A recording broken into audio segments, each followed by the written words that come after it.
Item ಯಾವುದೇ ಇರಲಿ try ಮಾಡಿ ಆಚಿ ಚಿಕನ್ ಮಸಾಲಾ. ಮಧ್ಯಪ್ರಾಚ್ಯ ಸಂಘರ್ಷ ಚಾಲ್ತಿಯಲ್ಲಿ ಇರುವಂತೆಯೇ ಅಮೆರಿಕ ಅಧ್ಯಕ್ಷ ಡೊನಾಲ್ಡ್ ಟ್ರಂಪ್ ಇರಾನ್ಗೆ ಖಡಕ್ ಎಚ್ಚರಿಕೆ ನೀಡಿದ್ದು, ಶಾಂತಿ ಒಪ್ಪಂದಕ್ಕೆ ಒಪ್ಪದಿದ್ರೆ ಏನು ಉಳಿಯಲ್ಲ ಎಂದು ಹೇಳಿದ್ದಾರೆ.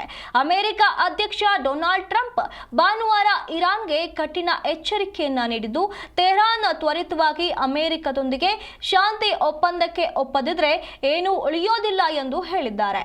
ವಾಷಿಂಗ್ಟನ್ ಮತ್ತು ತೆಹರಾನ್ ನಡುವಿನ ಹೆಚ್ಚಿರುವ ಉದ್ವಿಗ್ನತೆ ಹಾಗೂ ಮುಂದುವರಿಯುತ್ತಿರುವಂತಹ ಸಂಘರ್ಷದ ನಡುವೆಯೇ ಟ್ರಂಪ್ ತಮ್ಮ ಸಾಮಾಜಿಕ ಜಾಲತಾಣ ಟ್ರೂತ್ ಸೋಷಿಯಲ್ ಮೀಡಿಯಾದಲ್ಲಿ ಈ ಹೇಳಿಕೆಯನ್ನ ನೀಡಿದ್ದು, ಸಮಯ ವೇಗವಾಗಿ ಮುಗಿಯುತ್ತಿದೆ, ಅವರು ಬೇಗ ಕ್ರಮ ಕೈಗೊಳ್ಳಬೇಕು, ಇಲ್ಲವಾದ್ರೆ ಅವರಿಂದ ಏನು ಉಳಿಯೋದಿಲ್ಲ, ಸಮಯ ಅತ್ಯಂತ ಮಹತ್ವದ್ದು ಎಂದು ಟ್ರಂಪ್ ತಮ್ಮ ಪೋಸ್ಟ್ನಲ್ಲಿ ಬರೆದಿದ್ದಾರೆ.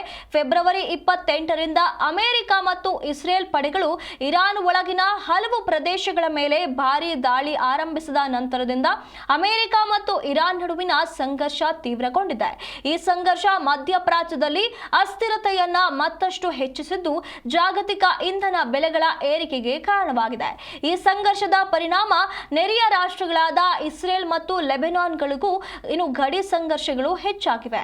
ಇರಾನ್ ಬೆಂಬಲಿತ ಸಂಘಟನೆ ಹಿಜ್ಬುಲ್ಲಾ ಲೆಬನಾನ್ನಲ್ಲಿ ಶಾಶ್ವತ ಯುದ್ಧ ವಿರಾಮ ಜಾರಿಯಾಗುವವರೆಗೆ ಟ್ರಂಪ್ ಜೊತೆ ಯಾವುದೇ ದೊಡ್ಡ ಶಾಂತಿ ಒಪ್ಪಂದಕ್ಕೆ ಬೆಂಬಲ ನೀಡೋದಿಲ್ಲ ಎಂದು ಇರಾನ್ ಹೇಳಿದೆ.